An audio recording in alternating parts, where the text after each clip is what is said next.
Assalamualaikum warahmatullahi wabarakatuh. Halo, selamat malam semuanya. Malam. Waalaikumsalam warahmatullahi wabarakatuh. Malam. Malam, Abin. Oh, ya, perkenalkan nama saya Sabrina. Saya dari kelompok 21 akan menjelaskan materi ke-14. Sebelumnya aku mau nanya nih, gimana kabarnya hari ini? Gimana nih kabarnya hari ini? Baik. Baik, Alhamdulillah. Baik. Baik, Bin. Oke, jadi hari ini aku mau menjelaskan materi ke-14. Aku share screen bentar ya.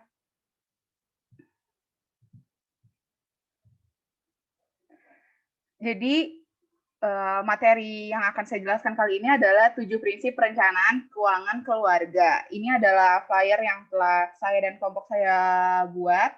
Dari kelompok saya yaitu Media Fasilitasi 21. Jadi sekarang langsung masuk ke materinya aja ya.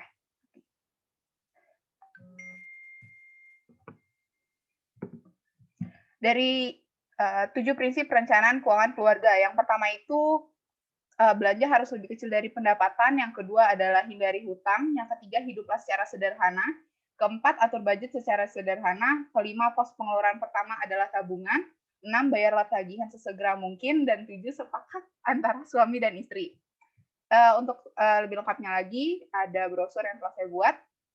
Ini adalah brosur yang telah saya buat, dan kali ini saya akan menjelaskan lebih rinci lagi mengenai cara untuk mengelola keuangan di dalam keluarga. Sebenarnya, kita nih milenial nih, bentar lagi kita bakal masuk ke umur 20 tahun, masuk ke 25, 30, pasti kita ke depannya bakal punya pasangan, kita bakal ada keluarga. Jadi, mengelola keuangan itu merupakan salah satu yang harus kita bisa lakukan. Jadi, mengelola keuangan itu sebenarnya nggak sulit loh, sebenarnya itu adalah ada cara yang mudahnya. Yang pertama adalah pengeluaran harus lebih kecil dari pendapatan. Pengeluaran harus lebih kecil dari pendapatan. Kalau misalkan kita pendapatan atau gajinya kita itu 5 juta, berarti yang bisa kita pakai cuma 2 juta atau 3 juta. 2 jutanya lagi buat apa? 2 jutanya lagi buat ditabung. Itu berkaitan juga sama yang nomor 2, yaitu hindari hutang. Kalau misalkan pengeluaran kita lebih besar dari pendapatan, berarti kan nggak ada uang kita yang bisa dipakai. Berarti kan mau nggak mau kita ngutang dong. Nah, itu harus kita hindari. Kita nggak boleh ngutang karena nanti akan susah buat ke depannya. Jadi, pengeluaran kita sendiri harus lebih kecil, harus menggunakannya sewajarnya aja, nggak usah beli. Kalau misalkan uangnya kecil nih, nggak usah beli yang mahal-mahal karena kita cuma pengen punya barang branded, jadinya beli yang mahal. Tapi jadinya ujung-ujungnya kita ngutang, kita nunggak. Ntar yang ada kita dikejar-kejar sama orang bank gitu kan.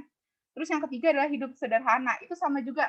Jadi kita menggunakan uangnya itu nggak usah banyak-banyak, secukupnya aja. Asal bisa makan, asal kita bisa tidur, asalkan kita pakai baju dengan layak, nggak usah yang bermerek juga nggak masalah. Yang penting kan kita pakai baju, sandang pangan papan tercukupi gitu kan. Lalu yang keempat adalah atur budget dengan sederhana. Anggaran ke dalam beberapa amplop, jadi kita harus masukin ke dalam beberapa amplop. Misalkan untuk beli baju kita pisahin ke satu amplop, khusus buat baju aja. Terus abis itu buat makan sehari-hari, masukin ke satu amplop aja, pisahin. Jangan sampai dipakai buat beli barang-barang yang lain. Dan yang lain-lainnya, kalau misalkan ada uang lebih, boleh dipakai buat beli barang-barang kesukaan kita. Kalau misalkan kita koleksi suatu barang, misalkan koleksi gelas atau koleksi piring, kan beda-beda ya kesukaan tiap orang. Kalau misalkan itu kita bisa tuh misahin juga uangnya, tapi harus ingat yang penting adalah sandang pangan papan atau kebutuhan yang wajib itu harus terpenuhi dahulu. Lalu yang kelima itu adalah jadikan pos pengeluaran yang pertama adalah tabungan.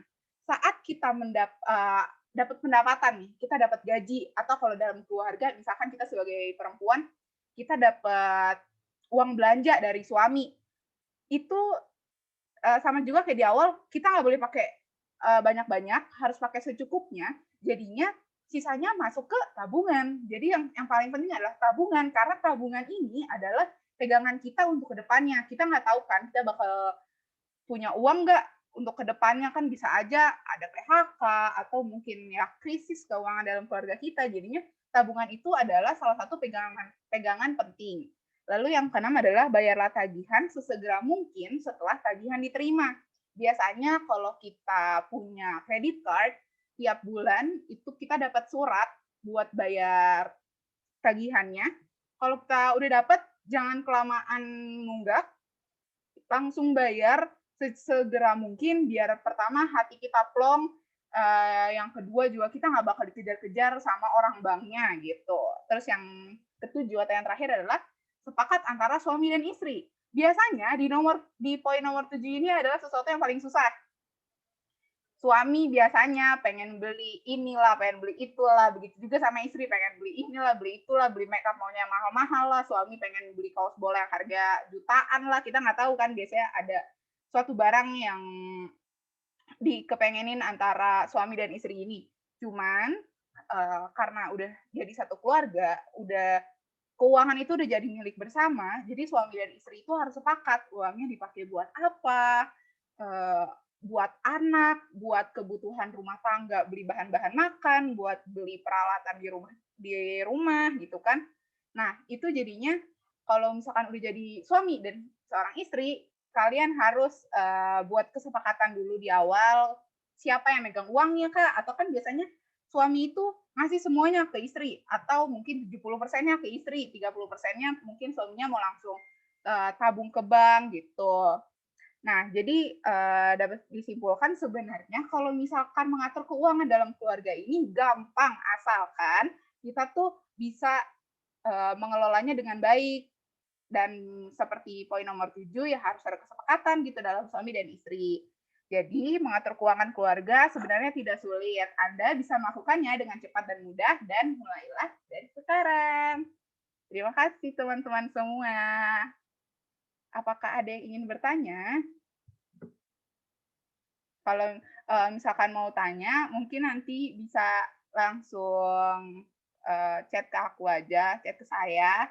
Nanti kalau misalkan ada yang masih bingung gitu kan, siapa tahu bisa langsung chat aja. Oke, terima kasih semuanya. Terima kasih ya yang sudah memperhatikan dan bersedia untuk datang. Terima kasih. Assalamualaikum warahmatullahi wabarakatuh. Waalaikumsalam. Waalaikumsalam. Waalaikumsalam.